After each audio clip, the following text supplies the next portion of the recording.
Welcome to the 5K5. I am Mark, and I am joined by Manny. What's up, y'all? You guys have seen him before, but if you're new here, you haven't. So do you want to introduce yourself and what you do and what your role is? Yeah, I'd love to. My name is Manny Martinez. I am the Director of Strategic Partnerships here with 5K. I've been with the organization for about 4.5 years now. I've learned a lot, and I'm excited to share some of that with you today for sure. Heck yeah. Now, what is a fun fact about you that not everybody knows? A fun fact about me? Oh, This is on the spot, I know. this might offend some people, but I'm a huge fan of bow fishing. Oh, So taking I like a bow it. and arrow out that's tied to a string.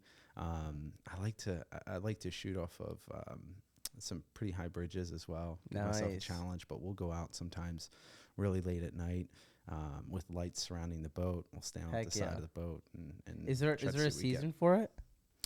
Yeah, when it's warm. Okay, fair enough. Fair warm. enough. No, the most annoying thing about that is probably the bugs at night when you got all Yeah. the lights hanging around you. But it's a lot of fun. That's It's a lot of cool. fun. Heck yeah, we should go sometime. We don't go after, just so there's a little less offense taken. We don't go after any game fish. So no small or largemouth bass, nothing like that. It's all invasive species, like snakehead and things. So Heck yeah. it's a lot of fun. That's if cool. you never had snakehead, man, you gotta try it. Really? Is it It is good? the steak of fish. I am not kidding you. All I'll bring right. some in sometime. Yeah, please do. Yeah. Heck yeah. Well, thank you for that.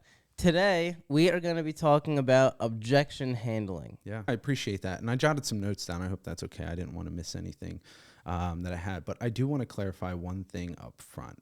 Because we work with so many different businesses across a wide variety of industries, I'm not going to go deep into handling specific objections today.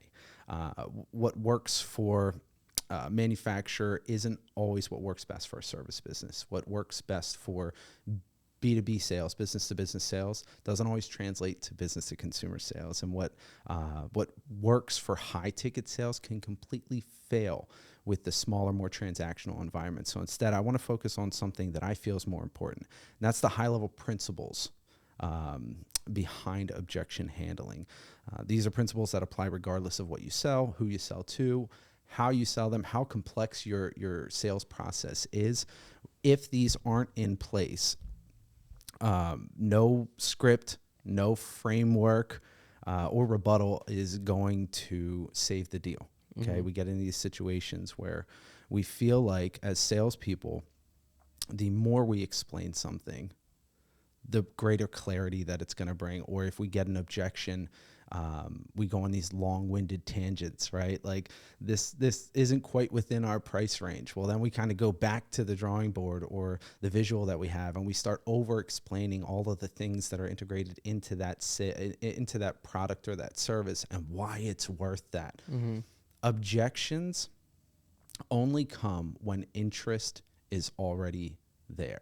Right. Okay, yeah. It doesn't come before that. Okay. If someone wasn't interested at all, they wouldn't ask you a question. That's they true. wouldn't have an objection that you had to handle. They would ghost you. Yeah. When you're not getting questioned, that's when you need to be afraid of the deal going south. Okay.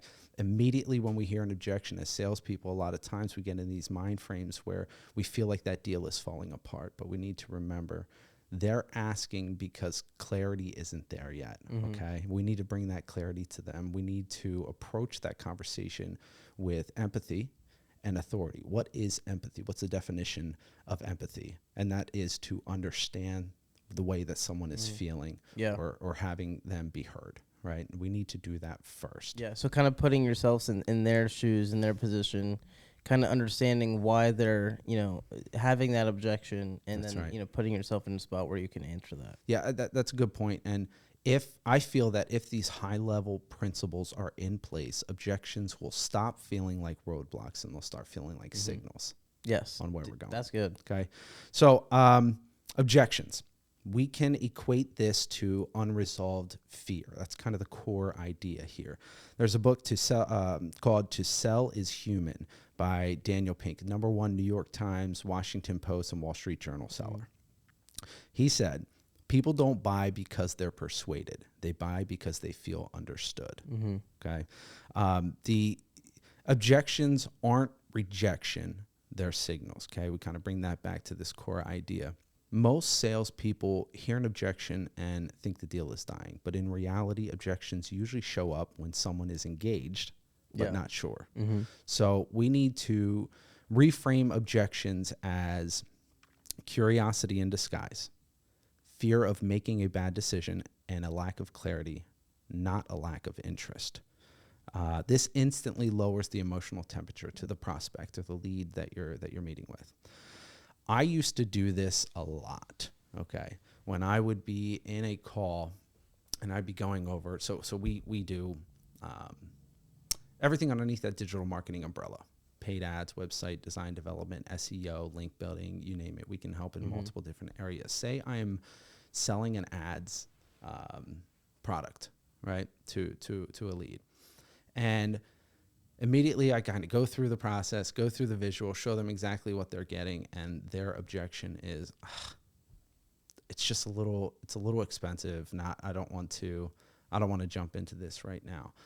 I would immediately go back right into the visual and start re-explaining or over-explaining in a really long-winded way why it's worth the $5,000 for us to manage your ads and everything that you're getting with it. I know that what we do works, and it works really, really well, but they don't. Exactly. Okay. I would say this is true in almost every case. Every company that I meet with that have done substantial marketing efforts in the past have been burned. They've had bad experiences. What sets us apart from those, right? We need to, I think it's really important that you hit those objections early as well, like as a part of your pitch or your meeting. If you're hearing objections over and over and over again, hit those before they have an opportunity to ask them. Yeah. I think that's really important. So kind of like predict the objections and then, talk about it so that in their mind, they're like, oh, wait, I don't like, it makes sense now. Yeah. Okay. That's right. When the prospect says something like, we need to think about it, or this is too expensive, my initial response previously, or my initial instinct was to go on the defensive, right? I felt pressure, right? And I started over explaining, but the realization was they weren't objecting to the product. They were protecting themselves. So we need a shift in our approach, right? We have to understand them better in order to learn how to best serve them. Yeah.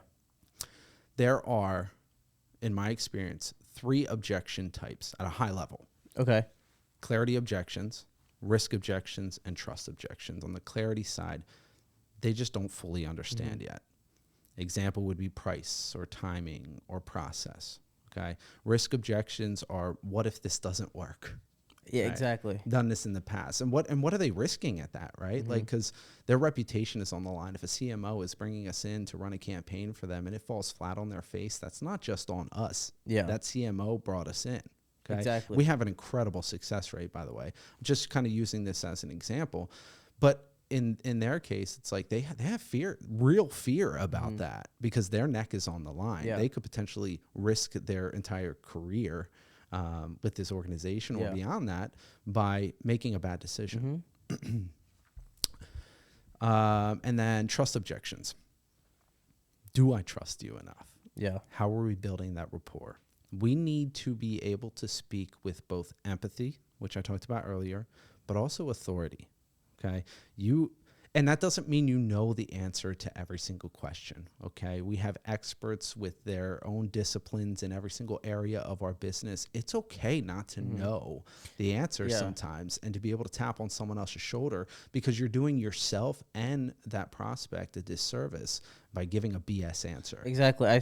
I see a lot of people, just from hearing stories and things, that, and even I do it sometimes too, talking to, my friends or whatever, where it's like, I don't know something, but I don't want to, I don't want to look like I don't know the answer. Yeah. So I try to make up an answer, and then it gets me into more trouble. And so I see that a lot. Yeah, for sure. You don't overcome objections by talking more. Yeah. You overcome them by diagnosing which fear you're actually hearing. We have this saying around the office, and that is, and it was actually, shout out to Kyle Porter. We have this saying that we say that actually came from Kyle. I'm not sure if Kyle got it from somebody else or if this was an original from him, but we love it. And that is, diagnosis And that is prescription without diagnosis is malpractice. We need to understand the symptoms. Yeah. Okay, so ask better questions. The power move happens when we lean into the objection. So in the example that I gave earlier, instead of me saying that's not actually that expensive because look at all this stuff that you're getting in with this service, what I ask now is totally fair, right? Can I ask you what feels the most risky about moving forward right now? Because then we start digging into and kind of pulling back the veil on what their real fear is. Maybe they've been burned in the past. Maybe they don't have specific budget allotment right now. We need to figure out how to navigate that. Objections escalate when people feel talked past. And that's what I was doing. Okay, they would have that objection. I would go into long-winded explanation mode, right? And they don't want that. They want to feel heard. They want to know that their objection is being heard. It's being dealt with.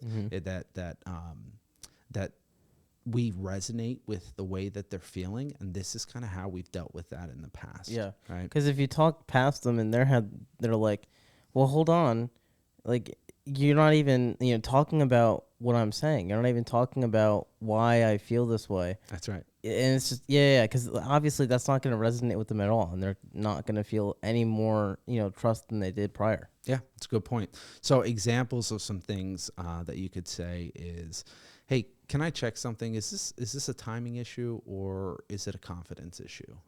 That would be a good one. That's a good one. What would need to feel true for this to be a no-brainer for you? Nice. Or Dave, our CEO, he likes to ask this question. What do you need to see from me to get this over the finish line? Is a really good one. And people respect when you ask questions back because they feel that you're trying to actually understand them. Yeah. Okay. Well, because then it gives them an opportunity to speak up about what they're looking for as well. Yeah, absolutely. And then when you say not right now, what's the part that you're still unsure about? So those are 3 really good questions that you can ask as you're on these sales calls and trying to push towards the sale. Yeah. So really quick, the best objection handlers ask better questions. They don't give better speeches. Yeah. Right. And then I'll close with this. I know these are pretty brief, and maybe later on down the road in different podcasts, maybe we can go, industry by industry and start learning or teaching how to approach specific objections. But I'll kind of leave everyone with this. Your job as a salesperson is not to win the argument. It's to help the buyer feel safe making a decision. Yeah. And I think that's really key. So ask questions, fear quiet. Yep. Okay. If they're ghosting you, that's a lot worse than them asking questions. Yeah, exactly. If they're asking questions, there's interest already there. We just need to help navigate them through what those objections are, making them feel comfortable and safe to make that decision and feel confident about that. For sure. Thank you so much for listening. Manny, thank you so much for coming on the podcast. Listeners, thank you again, and join us for the next one. Yeah, thanks.